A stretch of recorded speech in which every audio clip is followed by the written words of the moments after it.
jinja mu kabira era babadde balina okusituka mu bunnambiro baveeyo naye mufaati kadi ya Nuupu mukyajagaza ki mwakola akasinda aka DA Diraza Alliance kakati nze sitegera musango kigwe munenya Muwanga Kivumbi wa NUP deputy president wa NUP wano mu Buganda kakati Muwanga Kivumbi weba yagambye nti oba yakwasiddwa obuvunanyizibwa oba okujjuza buli kifo wano mu Buganda okijjuzaamu omubaka wa NUP candidate wa NUP kati Muwanga Kivumbi weba yakonye ku bifo bino Mmanga nakona ku Masaka municipality nakona ku Nyendo Mukongwe nakona ku Kimanya Kabonera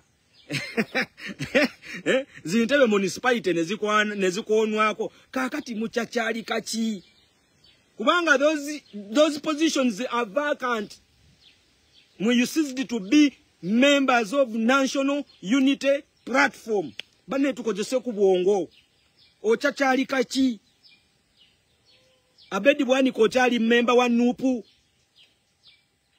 Juliet Kakando ochali member wa Nuupu Masia Simpugo ochali member wa Nuupu Mbwaka Kemboteka ochali member wa Nuupu mbaleba mwesu diyeyo Mbwaka Kemboteka bamanyi n'omukyaza ku BBS nga waliwo ka program akagenda okonjera Nuupu sebo ne bamuleetanga candidate wa Nuupu mbutulesa ba NRM wano ku pano kuliko aba NRM kuliko wa FDC kuliko wa UPC no wa Nuupu tumulese yani yembwaka Kemboteka mwa naye nga shegenda kolokota ki egenda kolokota Nuupu kubalesengo wa Nuupu azze kolokota Nuupu Timu chaliba member wa Nuupu. The moment you defy the Nuupu, nemu going against the core values of NUP, you ceased to be members of National Unity Platform. Period. Mwanyi naze Joyce bagala. Mwanyi naze Joyce bagala. Katubere categorically clear.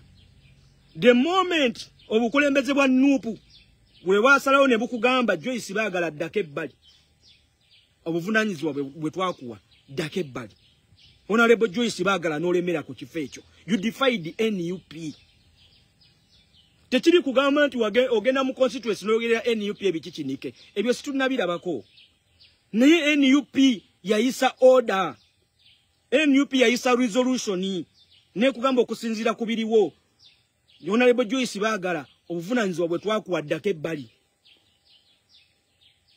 ne bagamba Abedi Bwanika obuvunanyizibwa bwe twakuwa ddake ebbali Honorable Joyce bagala ntwatwa na Abedi Bwanika ne mugemera ku bifo ebyo Bannayuganda tebakulinaako obuzibu oba abagizi ba Nuupu tebakulinaako obuzibu nti olw'okuba olina enkolagana ne Mathias Mpuga Nsamba toba mulinawo enkolagana eyammwe ey'ekyama abawagizi ba NUP ne bannankyukakyuka bakubuuza nti gwagamba nti oli member wa NUP we yakola okusalawo gwe nga walemera mu kifo ekyo wa defyinga NUP era Joyce bagala ntwatwa okugamba nti gw'omu ku bawadde omwezi ogumodde eri ekibiina weetonde ensi eyagala kumanya nti okusalawo Nuupu kwe yakola n'okuyisaamu amaaso weetonze okimenyawo nti wali wakola nsobi period nchiwatu nalabayo member wa Nuupu ye noba muwagizi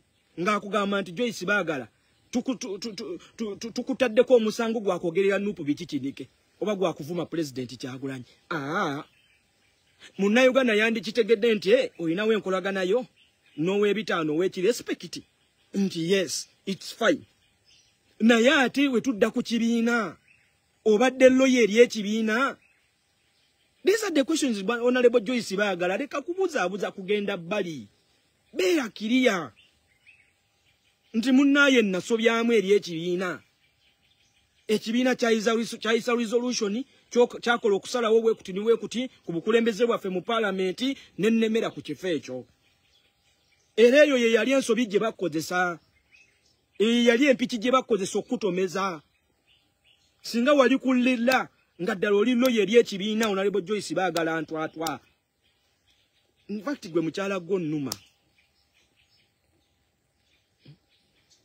Honorable Joyce bagala onnuma nze nali nakwesonyiwa munnange nga sikoogera nako okitegeera mu abantu abamu be twayagala kulira. Mu abantu abamu bannayuganda be baayagala. Okiwuliriza. Olwatedire. Ne just maina gundi kibiina kikugambye eddako ebbali. Bali ne we bandiremeddewo. Ne the moment gye mwakola nti Mpuuga alemeddewo ku kyobwa commissioner. Abedi Bwanika alemeddewo ku position gyaliko kakiiko. Now Honorable Joyce Baagala olemeddeko.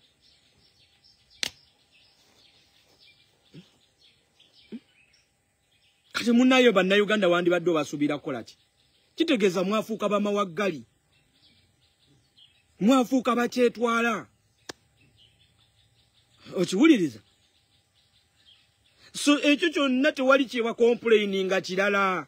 Kiriza nti bakutomeza ne bakonya ku kisenge. Munnayuganda teyandi kukya Honorable Joyce Baagala. Nti olw'okuba munnaye wagana okuva mu Mpuuga. It's understandable. Ekyo munnayuganda yandi kitegedde. Era teyandibadde ensonga ya Simba mu constituency. Naye munnayuganda munyiivu. Nti Honorable Joyce Baagala. Ekibiina kikugamba kitya nti va ku kifo ekyo ky'oliko olwa ABCD n'olemera ku kifo ekyo. Kitegeeza you defied the party core values.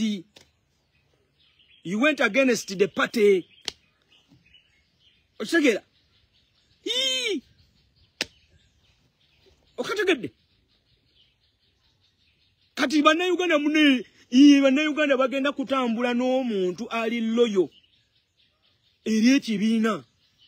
Nakigamba zinamu n'ekikugamba gwe munnayuganda toyina kubeera loyo eri ekibiina. Naye omukulembeze ekibiina gwe kikuwa alina okubeera loyo to the party. Kankakiri alinge kano kankaddemu. Gwe omuwagizi gwe munnayuganda si kyateeka nti olina okubeera loyo eri ekibiina. Newe tujja mu party politics, multi-party politics. Kyova ba NRM abagayinga against the decisions ezikolebwa ekibiina babayita ba rebel MPs era ne babafulumya. Nti ekibiina the moment ekibiina gye kivaayo ne kikola okusalawo mwenna muyina okugoberera ekibiina okusalawo kwe kikoze. Kyova olwaleero leader of opposition bakugamba ajja kuvanga mu kibiina ekisinza ababaka abangi. Kubanga leader of opposition ya akulembeza interests z'ekibiina ekyo ekisinziza ababaka abangi ku opposition. Kibayita alternative government.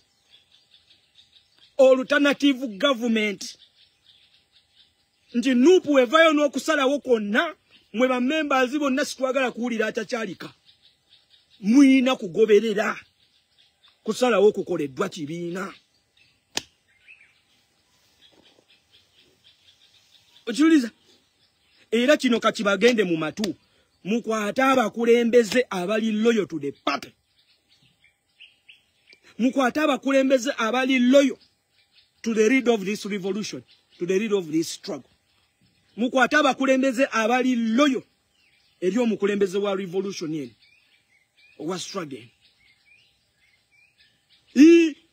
Si bino ndenze netegerera wetegerera kuki? Oba wetegerera jangu independent. Kyovola waliwo ekkowa mu parliament waliwo ekigambo independent. Nze netegerera baba independent. Ne the moment gyogamba nti nze njagala ku representinga kibiina bwe kiti ne bwe kiti. Njagala kujja kuweereza abantu bange naye ku kadi ya NUP. When you become a member of NUP oyina constitution gyokola ki? Gyokwata n'olayira. Oyina okubeera loyal to the constitution. Oyina okubeera loyal to the core values of the party. Okiwuliriza? Woba uli anti gwoli mugezi nnyo tebakutegeerera jangu independent. Balo wamboka kembo teka mwabempulira nze tebantegeerera ebyobufuzi mbitegeera Kyagulanyi tantegeerera Kyagulanyi atandika atya okuntegeerera nze nsomesa Kyagulanyi byabufuzi kati ndi mu kusomesa Kyagulanyi byabufuzi bombo wall. Kyagulanyi gw'osomesa ebyobufuzi wayingira parliament ku kadi ye. Gwoyagala osomesa ebyobufuzi atabitegeera wayingira parliament ku kadi ye. Parliament oliyonga independent. Lwaki tewajja independent?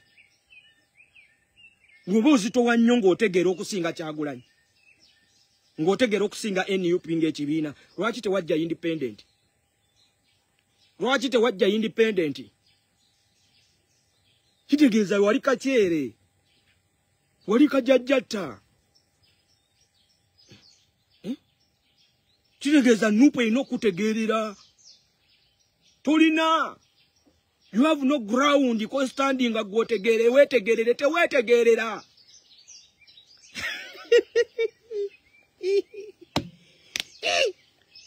Tugenda banyi y'ebyobufuzi mmwe.